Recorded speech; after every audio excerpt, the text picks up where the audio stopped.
paciente que está... Unos pies. Unos pies de viejito. ¿Por qué? De viejito.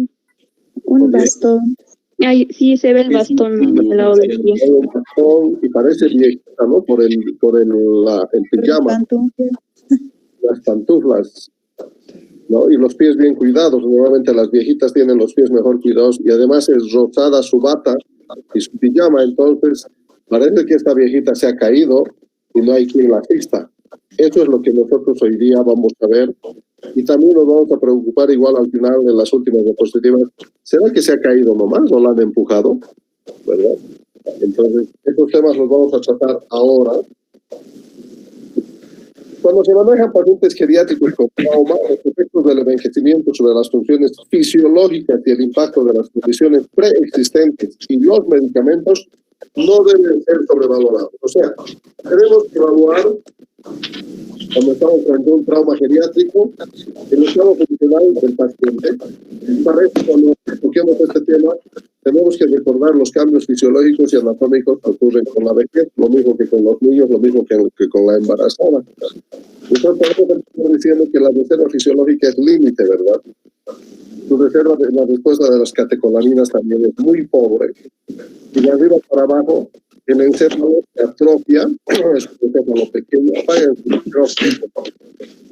el cerebro se atrofia, por lo tanto, el continente es mucho más grande que el contenido y los espacios que se generan son mayores, de ahí de que un hematoma epidural o epidural puede llevar tiempos mayores de manifestación, producto de que el cerebro se atrofia y los espacios internos se incrementan. Vamos a nivel de lo que es en la cara, los sentidos, disminuye la agudeza visual, disminuye la audición, ¿cómo? ¿Qué? Es decir, ven menos y siguen manejando, ¿verdad? Y ven, ahí parece que está en verde y lo pegan en rojo, no escuchan, sus respuestas, sus reflejos son muy lentos, entonces está cruzando un ciclista y piensa todavía, creo que tengo que frenar, ¿verdad? Y en tanto paga, se llevó por delante al ciclista, o que no al tiempo viene uno de atrás y le choca. Su columna del viejito es más rígida, por lo tanto hay mucha tendencia a lesiones sin evidencia radiológica. Los huesos, hay una mayor osteoporosis, por lo tanto la predisposición a las fracturas de cadera son mucho más frecuentes y altas, y más frecuentes en las mujeres. La osteoporosis es más común en las mujeres, ¿verdad? La piel es mucho más extensa, lo mismo que en los niños, como que el estuche sobra y pierden mucha calor y les cuesta mantener la temperatura corporal. Doctor, perdón que lo corte. ¿Podrían apagar sus micrófonos, chicos? Creo que no leen los mensajes. Porfa, es que se escucha súper entrecortado. Gracias, doctor. Ok. Entonces, las constantes fisiológicas van moviéndose mucho. El paciente recuerda menos las cosas. Muchos pacientes ya tienen Alzheimer, ¿verdad? Entonces, son pacientes que tienen ya deteriorado su sistema fisiológico, su sistema orgánico en general. Las extremidades son más artrósicas, responden menos, la piel hablamos que es más extensa, la marcha es más lenta, ¿verdad? Hasta el mismo Piero decía, el cantor es un buen tipo, mi viejo, y tiene la marcha lenta, ¿no? Y hay unos que tienen una marcha más lenta y de pies y de pasos cortitos, como los parkinsonianos, por ejemplo, y que da la impresión de que quieren partir, inician, y yo, mi papá era parkinsoniano, por lo que veía, temblaban los pies antes de iniciar el impulso y parecía como queriendo partir en una carrera, ¿verdad?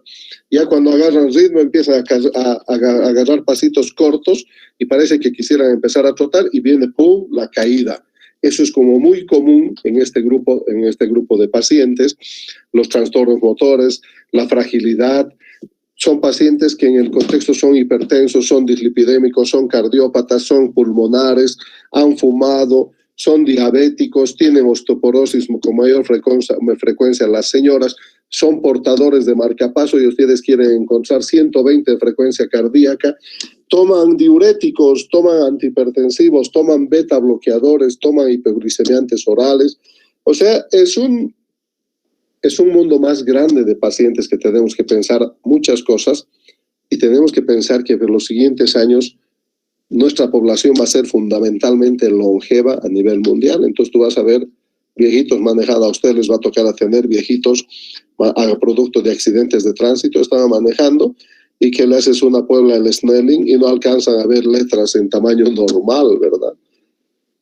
En el contexto de las condiciones preexistentes, tienen enfermedades asociadas previas, tienen trastornos motores, tienen problemas de audición, tienen cardiopatías coronarias. Hay cinco condiciones particulares que es muy común en los pacientes, el tener, por ejemplo, la hipertensión, diabetes, tienen problemas de orden de miocardiopatías coronarias, se me han ido dos más, ahora ahí vamos a ir recordando, pero en general estos pacientes van a tener condiciones previas que van a comprometer su recuperación y las más de las veces va a ser difícil volver al estado previo. Y los medicamentos de estos pacientes siempre hay que saberlos y esto lo logramos en la historia amplia, ¿verdad? Cuando ustedes ven en la 9ª edición, la segunda imagen, ¿no? Un viejito donde se ve todas, o sea, de arriba a abajo, de lo que vayas mirando, va deteriorándose. Entonces, por lo tanto, uno tiene que conocer que cuando está tratando a un adulto mayor, tiene que saber estos cambios fisiológicos. Y hoy día vamos a analizar esta discusión interactiva. Acuérdense, ¿cuál es la diferencia entre una discusión interactiva y una conferencia interactiva?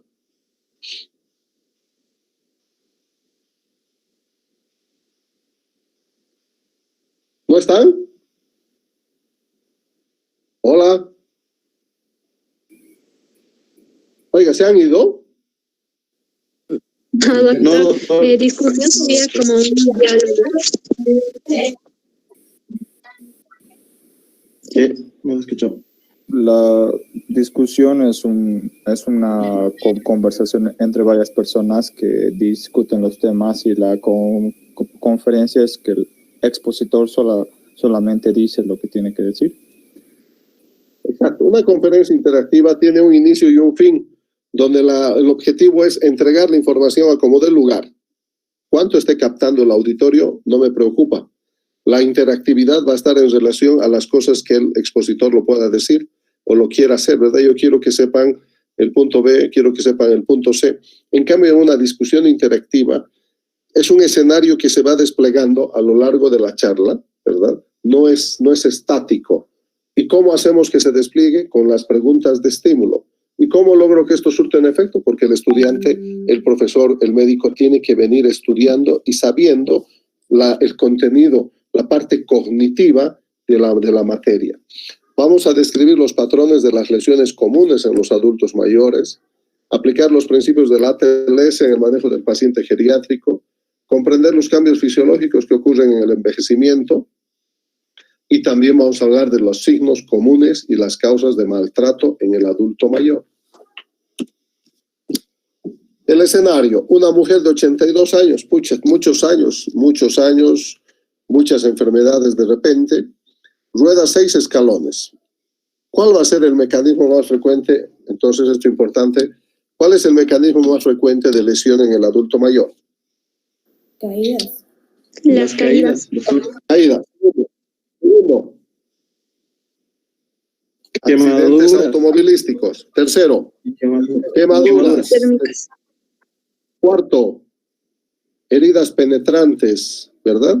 Entonces, cada vez menos frecuentes, pero pueden ocurrir. Pero lo más común es el trauma por caída.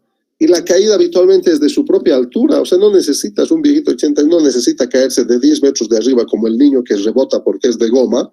No, el viejito es de su caída de su propia altura y lo más probable es que cuando ustedes ven una pierna cortada y rotada en abducción, está haciendo una fractura de pelvis, ¿no? Rueda 6 escalones, ese es el mecanismo de lesión. Su esposo llama en ambulancia para transportarla a urgencia de un hospital local. Es importante que ustedes ubiquen dónde vamos a trabajar. Hospitalito local. Injuries, ninguna reportada. Signos vitales. Frecuencia respiratoria 22, está bien. Frecuencia cardíaca 64. Para 84 años lo encuentro fantástico, ¿no? Está bien. Sus catecolaminas son muy pobres. Este corazón está respondiendo. Presión arterial 160/80. Este es loco. La señora tiene sus arterias más rígidas que las tuberías de Semapa por la ateromatosis, la arteriosclerosis.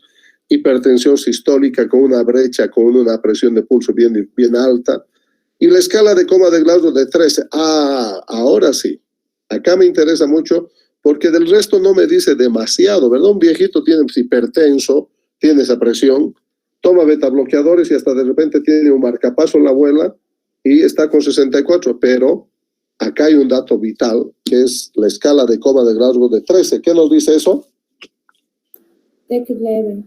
¿Qué es un TEC, verdad? A consecuencia de la caída, un TEC. Entonces, nuestro escenario es un adulto mayor, mujer de 82 años, caída en escalón y está con alteraciones neurológicas con una escala de coma de Glasgow de 13. ¿Qué lesiones debería sospechar en esta paciente geriátrica?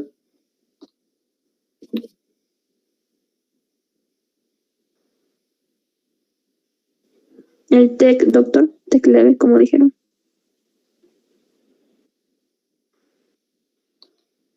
¿Ya? ¿Qué más? Una fractura de cadera, probablemente, ¿verdad? Por el mecanismo de lesión. Pero en este momento, eso es lo que nosotros encontramos. ¿En qué elementos específicos de la historia amplia se debe estar atento? En todo el contexto de amplia, alergias, medicamentos, patologías asociadas, libaciones. Libaciones habitualmente te habla en el escenario en el que se encontraba en el último momento la paciente, ¿verdad? ¿Qué estaba haciendo durante el accidente? Y ¿de qué es A? Ambiente. De ambiente, exactamente. Y muchas veces cuando hablan de personas mayores siempre se relacionan con un ambiente frío, ¿verdad? ¿Cuáles son los aspectos claves en la evaluación y manejo de este paciente? Los mismos, ¿verdad? De todo paciente politraumatizado. Los mismos de que primero es A, vía aérea permeable con control de la columna cervical, B, respiración y ventilación y oxígeno suplementario, C, control de hemorragias, no parece haber sangre en la parte exterior, D, una evaluación neurológica, aquí encontramos un problema, y una examinación completa cuando llegue el paciente al servicio de emergencia. Progresión del escenario, examen. Los signos vitales sin cambio al ingreso a urgencia.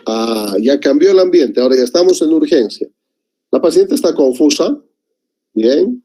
¿Cuánto empezamos a hacer el Glasgow? Confusa, localiza el estímulo doloroso, hasta ahí. ¿Cuánto? 9, doctor, 9. 9. Moviliza menos los miembros superiores que los inferiores. Entonces ahí estamos la sumatoria, ¿verdad? Motor, pero me llama la atención demasiado que la movilización habla de miembros superiores e inferiores. Cuando hablamos de focalización, estamos hablando de una hemiparesia, una hemiplegia, ¿verdad? Un lado. En cambio, acá nos dice que hay problemas entre los miembros superiores que moviliza menos los miembros superiores que los inferiores. ¿Se acuerdan cuál de los síndromes tenía una característica así que te decía que existe una disociación o diferencia notoria entre lo que es la respuesta motora de extremidades superiores a las inferiores, donde hay una debilidad progresiva de las extremidades superiores más que las inferiores? El medular central. Lesión medular central. Perfecto, ¿verdad? Donde nos dicen de que está ocurriendo un problema y es viejito, entonces generalmente responde a fenómenos de hiperextensión o hiperflexión de una columna artrósica que ha provocado una elongación arterial con isquemia y sufrimiento en el sitio de proyección de las extremidades superiores en la médula espinal. Por lo tanto, ya nos está dando datos aquí muy interesantes que uno los tiene que tomar en cuenta. Toma inhibidor directo de la trombina, debe tomar de repente aspirina, debe tomar algún otro anticoagulante, warfarina o algo más moderno. toma betabloqueadores por hipertensión.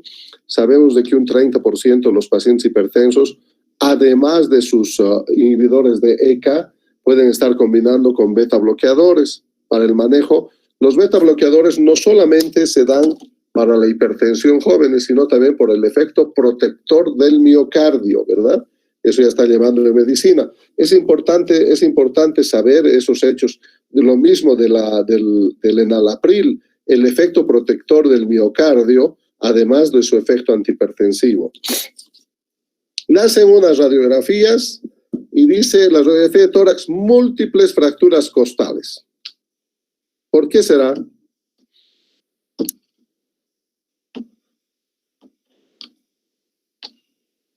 Porque los huesos de las personas mayores y mujer, como en el caso, son osteoporóticas, ¿no?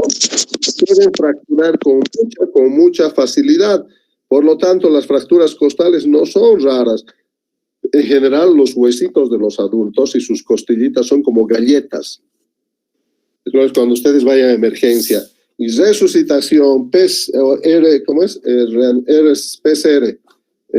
reanimación, RCP, hacen y empiezan a crujir las pobres costillas de los viejitos, ¿no? Crack, con cada maniobra. Y uno dice, bueno, pues quizás reviva, pero este pobre viejito se va a morir con toda su caja torácica molida, ¿verdad? Porque parecen galletas, maniobra y crack se rompen. Esas son las características clásicas de las costillas osteoporóticas. La tomografía de cráneo. Hematoma subdural. ¡Wow! Le hemos apuntado, ¿verdad?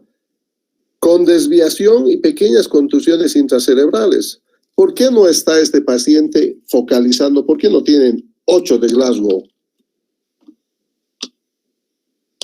¿Ah? Porque la masa celular se va atrofiando, lo que deja mayor espacio libre.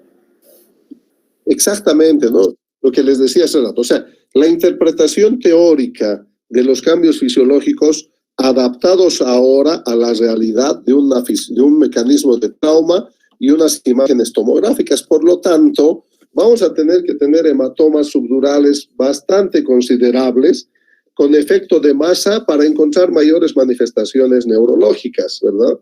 Por lo tanto, esto hace, además de que el cerebro cortical, la atrofia se produce a nivel cortical y no hay mucha, la reserva fisiológica, el tema de la parte cognitiva ya tiene bastante atrofiado, también disminuido. Entonces las manifestaciones en general son muy leves, muy lentas, ¿no? Y los viejitos tienden como a no molestar y a quedarse tranquilitos. Pero además parece que el impacto ha sido muy, muy intenso porque hay focos de contusiones intracerebrales.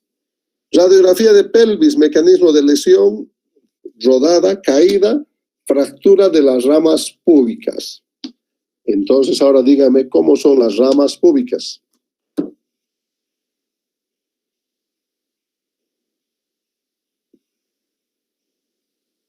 Cada hueso ilíaco se une por delante, ¿verdad? A nivel de la sínfisis del pubis para formar el anillo pélvico interno anterior. Y tenemos la rama isquiliopubiana, la parte superior, ¿verdad? Y por debajo tenemos la rama isquiopubiana, que forman 2 agujeros laterales que se llaman los agujeros obturatrices.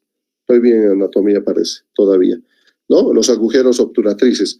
Entonces nos dice que están fracturadas las ramas púbicas. No nos especifica cuáles, pero ya hay un trauma con una fractura pélvica. Yo hubiera esperado, por la foto, una fractura de cadera. Preguntas a discutir. Estas son las preguntas de estímulo. ¿Qué desafíos y peligros podría encontrar si necesita intubar a esta paciente? ¿Está clara la pregunta?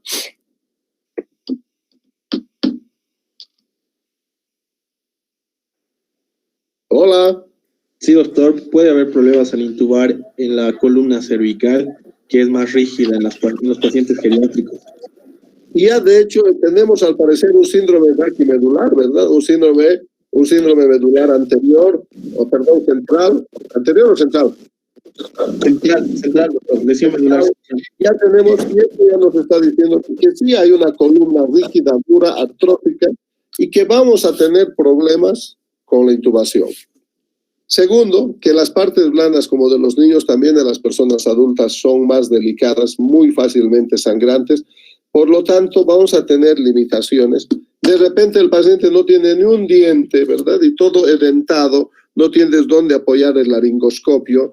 Todos estos detalles hay que tomarlos en cuenta. Por ejemplo, cuando el paciente utiliza prótesis, si voy a intubar orotraqueal, prefiero que esté sin prótesis en ese momento.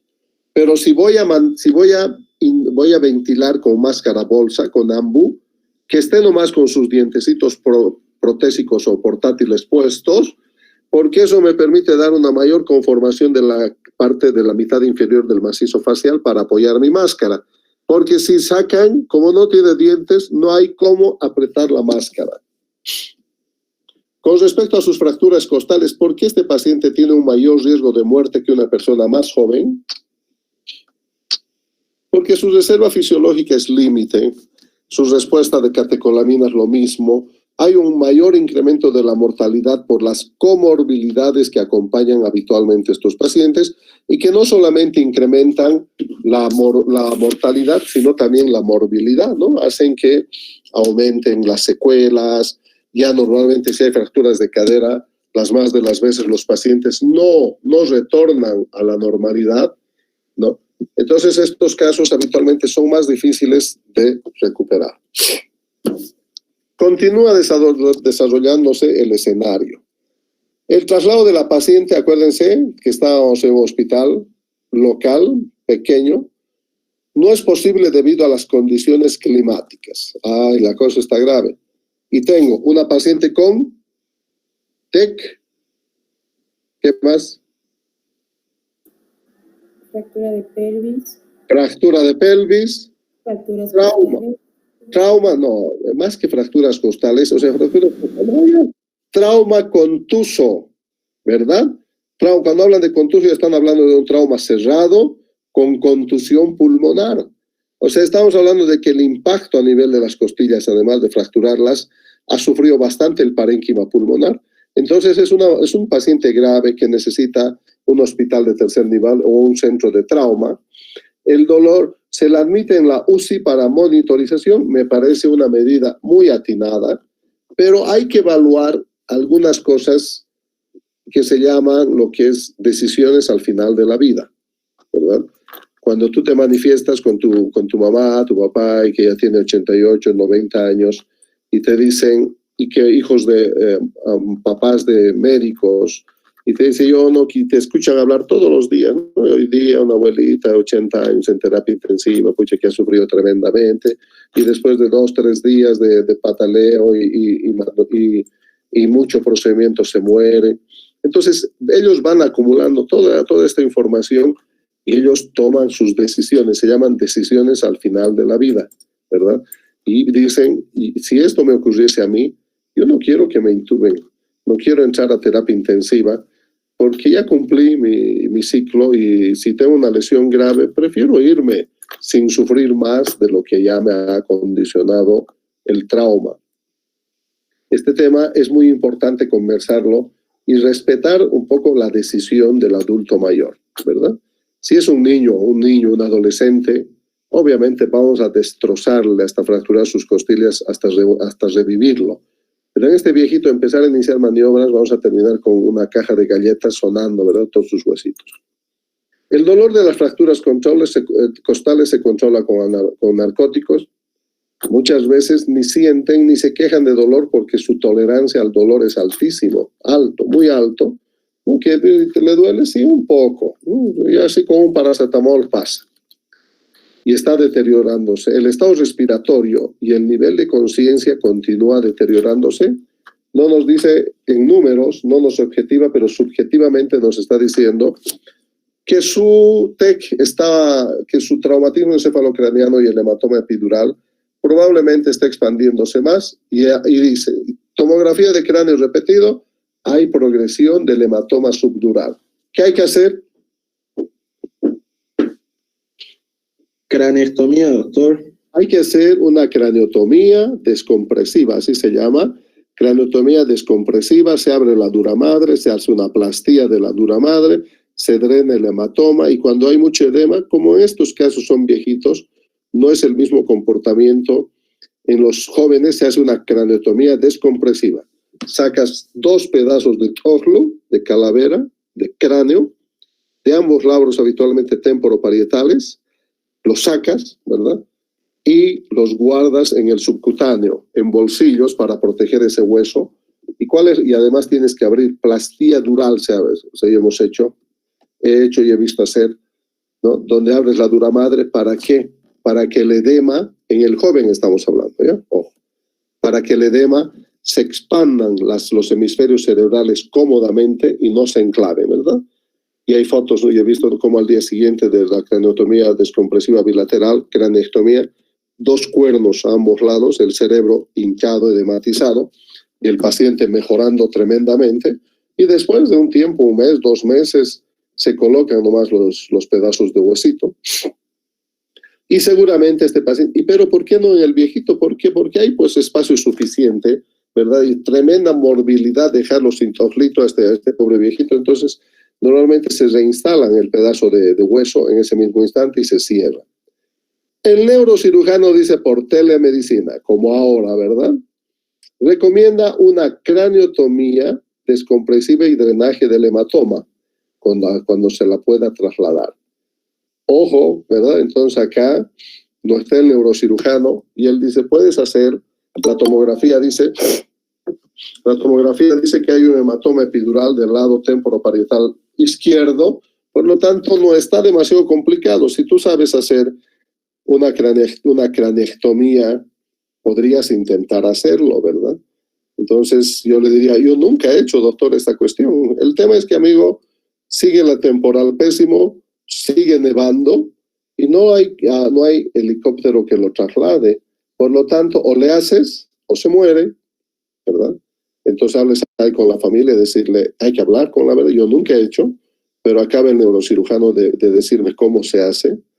Y si ustedes me autorizan, yo le hago. Es sencillo. La craneotomía es ahora con el craneótomo, que ni te equivocas, o sea, a la antigua, con birbiki y alambre y sierra de Jiggly, yo no haría nica por ningún motivo, ¿no? En cambio, con el craneótomo ahora es enchufar un taladro, 4 cortes y tienes afuera el hueso, abres la dura madre, aspiras el líquido, dejas un drenaje y asunto arreglado, ¿verdad? O sea, tampoco es... Y el 80% de la cirugía del neurocirujano, ¿verdad? O sea, el top de la cirugía, el neurocirujano, el que es el rey del Olimpo, es drenar hematomas, ¿no? Sacar un pedazo de tóxlo y drenar hematomas. Preguntas de estímulo. ¿Cuáles son las causas potenciales para el deterioro del estado mental de esta paciente? ¿Cuáles son las más probables? Vamos contestando.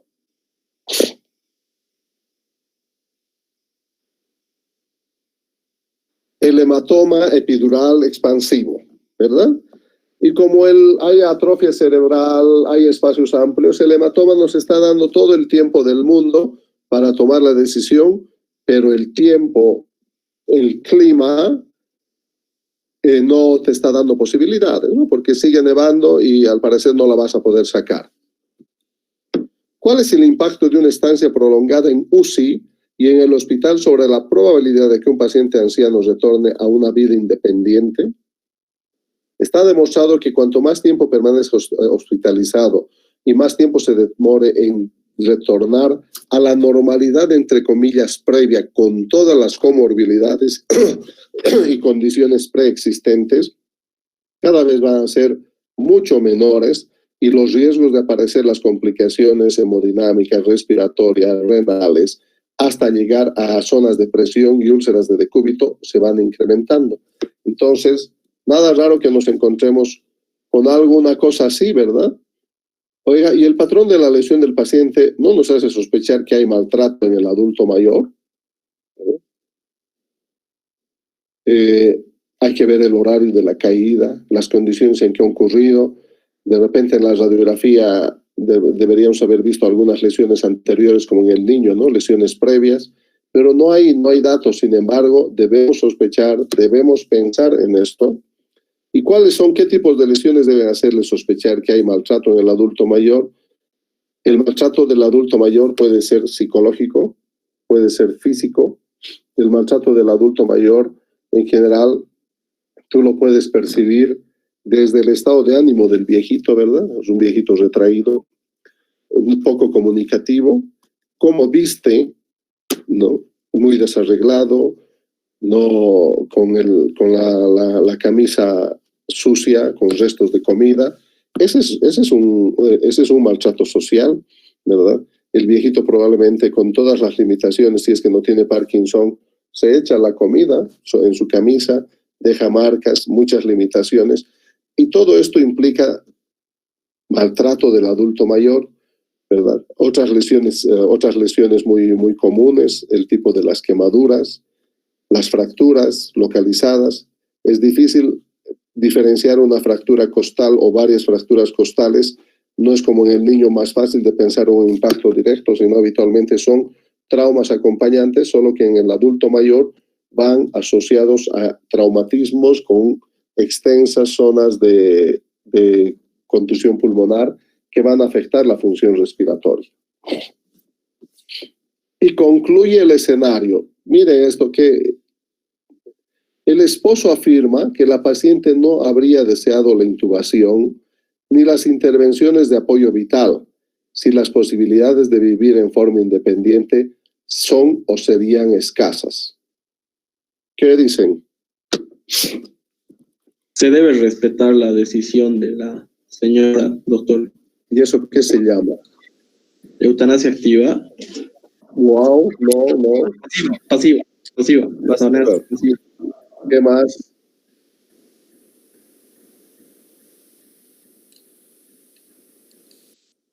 ¿Qué más? Hay gente que se dedica exclusivamente a este tema, ¿verdad? El esposo proporciona la voluntad de la paciente con respecto a su vida y a su estado como apoderado de la atención médica de la paciente. Entonces, en este contexto, indudablemente que las decisiones al final de la vida son muy importantes.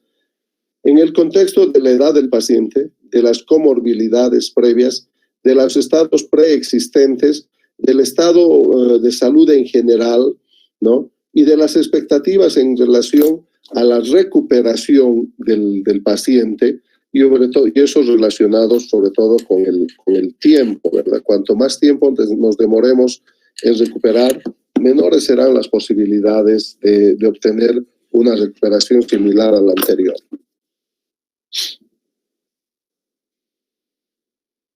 Los objetivos de la revisión. Describir los mecanismos de lesión comunes en los adultos mayores. ¿Cuáles son? Primero, Caídas. segundo, después, accidentes automovilísticos, después, Lesiones térmicas. quemaduras, lesiones térmicas, después. ¿Y cuáles son las 5 condiciones habitualmente nasales que acompañan al paciente geriátrico? EPOC, diabetes, hipertensión, cardiopatía coronaria y ¿qué más?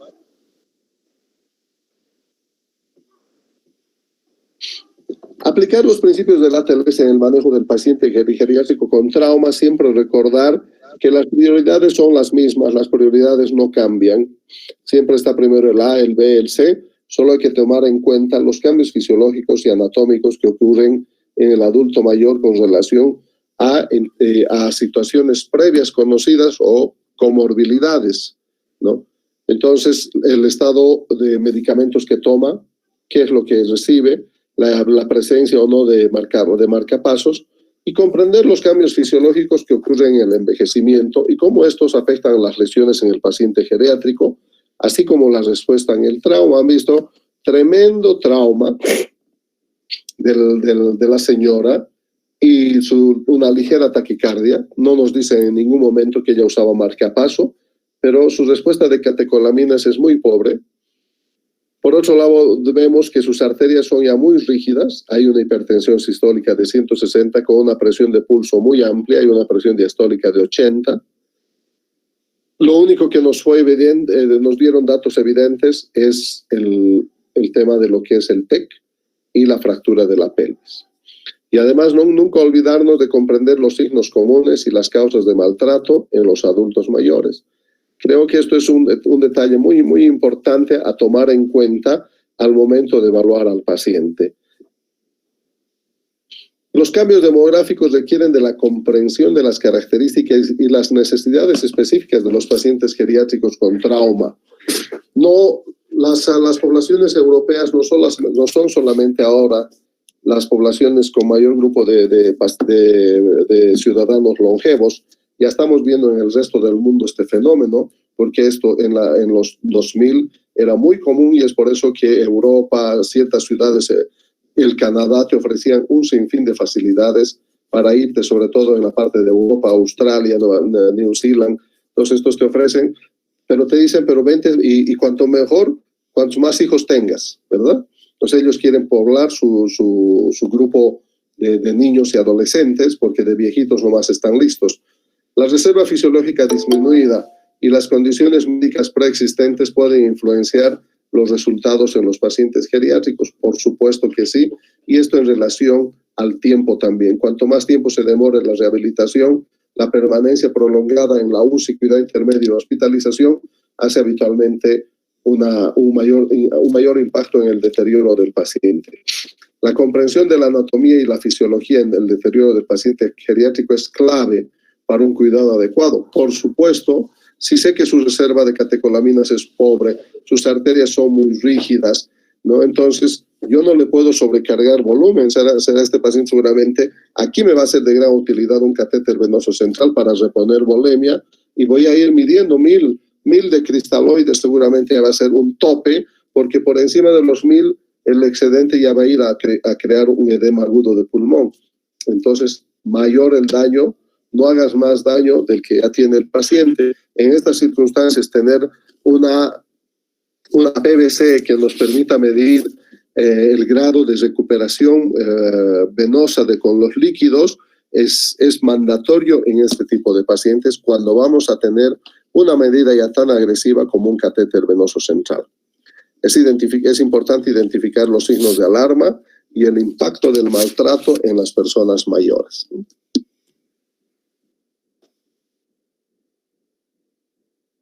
Vamos a admitir algunos más.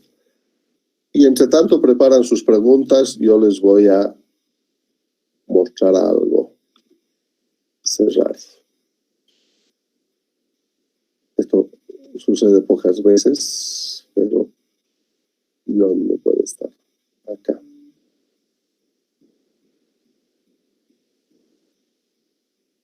Este es el IRCAD y yo quiero ATLS.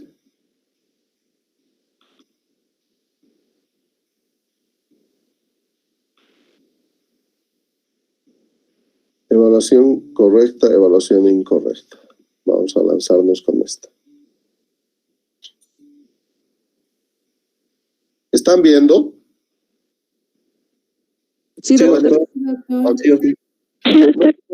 Pero vamos a ver un video que dura 8 minutos. Doctor Boyer. Sí, señorita, diga. Acabo de Yo pensé que estaban hablando ustedes. hablar por radio con los paramédicos y vienen hacia acá con un motociclista masculino de 24 años.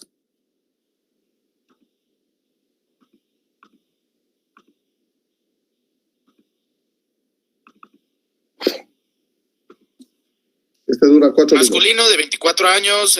Un segundo, tengo que ir por el Muy bien. doctor. ¿Alguien ha visto al doctor Boyer? Mándelo, tenemos un trauma. ¿Me escucha? ¿Qué tal, doctor? ¿Me Hola, hola, escucha? ¿qué tenemos aquí? Masculino de 24 años, accidente de motocicleta, atropellado por tráiler, no tenía ¿Qué le casco, hicieron? ¿Le pusieron tiene intravenosa? signos vitales inestables, No veo su ninguna presión arterial es de intravenosa. 80/60. ¿Qué presión sanguínea dijo que tenía? No sé, creo que alrededor de 100. 100, muy bien. Bueno, tenemos que hacer algunas cosas Le voy aquí. a conectar el monitor. ¿Qué es lo que está pasando aquí? Hay mucha sangre. ¡Oh, diablos! Hay que limpiar esto. Les voy a decir en un momento. Oye, amigo, ¿cómo estás? Está abriendo los ojos. Parece que responde un poco. Veamos, está respirando. Póngase otra vez el oxímetro, señor. ¿Tienes tu estetoscopio? ¿Tienes tijeras? No puedo hacer nada con todo esto encima. Bien, vamos a escuchar por aquí. Muy bien, ahora sí se puede. ¿Puedes ponerle presión aquí? Está sangrando mucho. ¿Ya llegó ortopedia? No los he visto, pero déjeme Espero terminar que esto lleguen rápido. pronto. ¿Tiene su presión sanguínea o alguna otra cosa? No, todavía no la he obtenido. Espéreme un minuto. ¿Cómo te llamas? No está respondiendo mucho, doctor Boyer. Parece que está un poco azul. ¿Tienes la oximetría de pulso? ¿Le puedes volver a poner la máscara de oxígeno, por favor? No está midiendo muy bien. Bueno, mejor voy a revisar su vía aérea.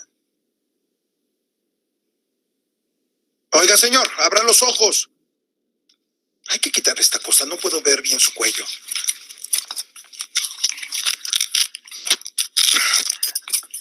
Tiene un poco de sangrado. ¿Tienes una máscara de oxígeno? ¿Dónde está la máscara de oxígeno? Ay, ¿dónde la dejamos? Ahí está. Vamos a ventilarlo. Te voy a decir qué haremos. Tú solamente ayuda a ventilar para que pueda respirar. Probablemente quieras levantarle el mentón para hacer eso. Empieza a ventilarlo con cuidado. ¿Y que ya le pusiste una vía intravenosa? Sí, le puse un catéter 22 en su brazo. 22. ¿Le dejo la dextrosa al 50%? ¿Qué solución tiene? Es suficiente por ahora con la dextrosa al 50%. No se la abras mucho, no le quiero provocar falla cardíaca. Está bien, lo voy a empezar a 50 por hora.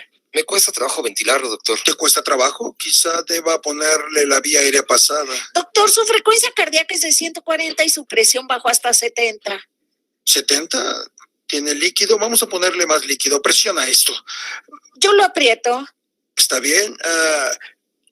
¿Ya llegaron sus rayos X? Ay, no sé, déjenme llamarlos. Oye, Julia, diles a los de radiología que vengan a trauma. Va para allá. Vamos a ver, sus pupilas se ven bien. Parece que tiene varias fracturas. Tiene un gran agujero en su cabeza. Está saliendo mucha sangre. Hay que tener cuidado. No te vayas a manchar. Puedo meter mi dedo casi hasta llegar al cerebro. Hay mucha sangre. Dios. Parece ser una fractura de cráneo deprimida. Quizá necesite una tomografía de cráneo. Llama a los encargados de la tomografía. Creo que no están hoy, pero diles que vengan. ¿Tiene pulso? No sé, no siento el pulso. ¿Lo estás ventilando? Ay, lo siento. ¿No sientes el pulso? No siento el pulso. No siento nada. A ver, presiona fuerte. Empieza a hacer RCP y compresiones torácicas. Y hay que seguir ventilándolo.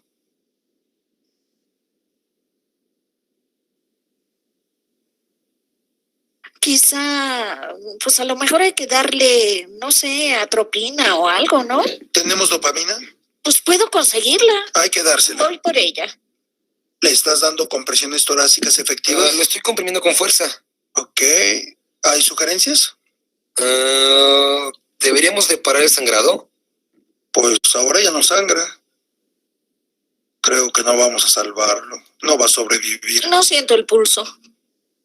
Bueno, dalo por muerto. Muy bien, la hora de defunción es 14:38. Va a ser difícil de explicar, Kendra. Este es el tercero de la caso semana. muy difícil, Tenemos una doctor mala Boyer. racha.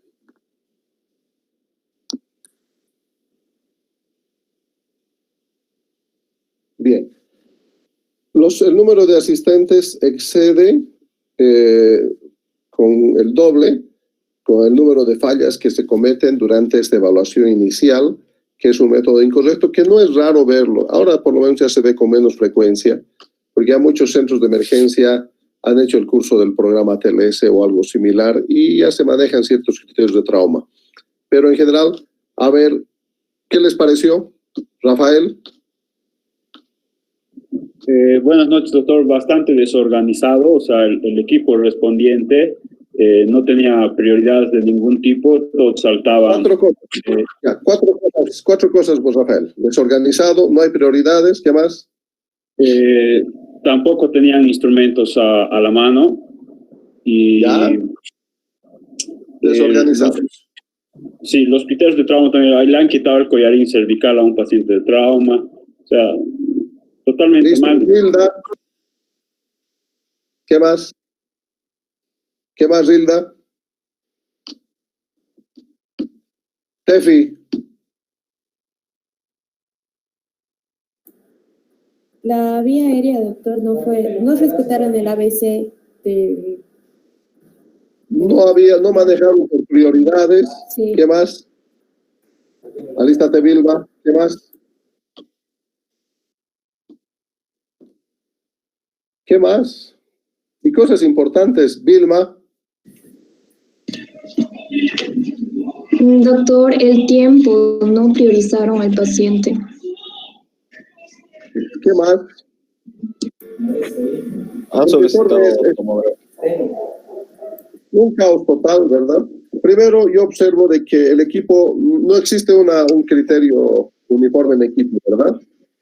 Cuando el auxiliar de la ambulancia está trayendo al paciente, empieza a querer explicar, no le toman en cuenta, eso es muy malo, porque él está trayendo mucha información y directamente por prioridad para él es C, porque ve la pierna, el muslo sangrando y deformado, entonces con seguridad de que no tiene un manejo habitual, y estamos viendo que es el tercero de la semana, por lo tanto no es bueno llegar en ese turno. Belén, ¿qué más? El collar cervical lo tiran, ¿te has fijado? Y eso me ha... También, Sí, sigue. sí, también falta, doctor, el equipo de protección cervical. Correcto, De protección personal.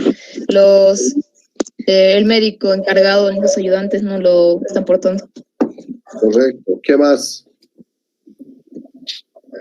No existe uso de los anexos, ¿verdad? No coloca monitores electrocardiográficos, lo más que hacen es utilizar un oxímetro de pulso, no hay sonda nasogástrica, no hay sonda Foley, no hay radiografías, piden una tomografía por si acaso, el desorden es total. ¿Qué más? No hay una evaluación de las vías aéreas. Muy bien, no manejan. El catéter que colocan es un catéter de niño, 22, por ahí no pasas, vas a pasar en 12 horas 1 litro de suero. Y segundo, ¿qué suero le están pasando? Aparte le pusieron dextrosa en vez de... O sea, solución hipertónica, nada beneficiosa, ¿verdad? Entonces vamos bien. Y la idea es esta.